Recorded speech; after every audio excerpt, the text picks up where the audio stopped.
أنا بعتبرها دينية قومية. هي ليست تخص بس الأقباط المسيحيين، نحن كلنا أقباط.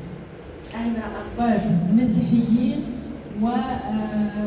يعني ومسلمين ويهود إذا وجد مصريا فهو قبطي أيضا. لأن كلمة أقباط دي أنا مش هتعدى على جبتوش أنا مش هتعدى على أبونا، لأنه أنا هقول حاجة من التاريخ. أنا لا أقص حاجة من الدين، ولكن أقص شيء من التاريخ، لأن التاريخ جمعنا وقال نحن الأقباط، أقباط المسلمين ومسيحيين ويهود يقيمون على أرض واحدة هي وطن مصر. ومصر أرض الكنانة مقدسة، ومقدسة بما نحن عليه اليوم في الاحتفال. جاءت السيدة العذراء البتول التي حماها الله وكرمها لأنها تكون امرأة تمثل جنس الأنثى في العالم، ويكون لنا الفخر أن هذه السيدة العذراء امرأة وهبها الله أن تكون أماً لرسول يأتي إلى العالم بالمحبة والإنسانية والسلام والتسامح.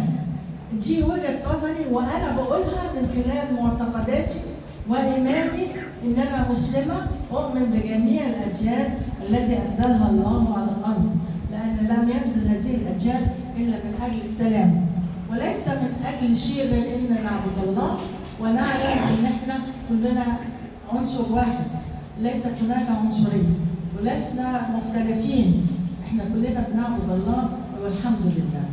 أنا النهارده عايزة أقول إن أنا سعيدة جدا بأن الرحلة بتاعت السيدة العذراء كانت تمت في مصر، لأن مصر عادة هي فعلا هي أرض السلام، هي دايما بتدعو كل من يحس ويشعر إنه لاجئ إلى الأمن والأمان يجري سعيا إلى أرض مصر، وأثبت التاريخ ذلك في أيام سيدنا موسى وأيام طبعا رحلة العذراء إلى مصر من الناصرة إلى أن جاء إلى أقصى الصعيد أظن في دير المحرق أسيوط ودير المحرق. دير المحرق من الأماكن المقدسة.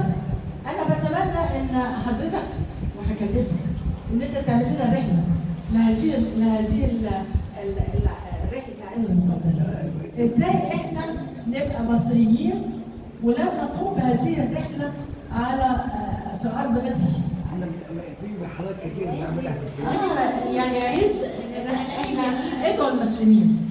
المسلمين على فكرة لو عملنا رحلة ليك يعني أنا برجوك إن أنت تدعوني، لأن أنا حضرتك أنا وادي المطلوب جميلة رحلات على برضه الدير الموجود على الطريق بتاع الصحراء الغربية، وقابلت البابا هناك وكان راجل محترم عظيم جدا واستقبلني احسن استقبال ودخلني رغم ان كان الدير مغلق وممنوع الدخول فيه، ولكنه سمح لي كسفيرة السلام ان انا ادخل وازور. يعني انا عايزه اقول ان احنا في بيننا موده ورحمه وعلاقات طيبه بيننا وبين الساده المسيحيين على جميع المستوى. الحب يجمعنا. احنا مطلوب منا ان احنا نشعر بالانسانيه، لان الانسانيه هي اللي هتجمعنا وهي اللي هتفرقنا. خلينا نوعي والطاعة نوعي واحنا هو ادم وحواء. انت تحيا اب واحد وواحد يا جماعه. تحيا مصر بيك يا فندم. ده شرف لنا انت وجودك النهارده، وانا سهل اتحدث وانت حضرتك موجود. انا ما ينفعش اتحدث وانت موجود، انما انا بتحدث من وجهه النظر السلام كامراه مصريه تقوم بعمليه دعوه للسلام بصفه عامه، واقوم بالوحده الوطنيه واؤيدها. وانا صديقه للعذراء. انا العذراء مريم عليها السلام. انا دائما في زيارات المتواصله في اي في اي محافظه من المحافظات ادخل والاقي كنيسه باسم العذراء لازم ادخلها واحط الشموع وادعو بما يعني اريده من قلبي، علشان انا انسانه. الشيخ الشعراوي عامل جامع في بلده باسم جامع مريم. جمال دي جميلة، حاجة جميلة.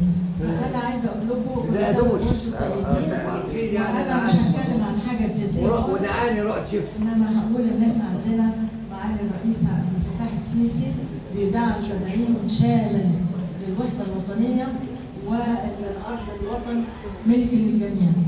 وحقوق الإنسان تستحق منا إن إحنا نؤيد هذا التعبير والسلام في مصر.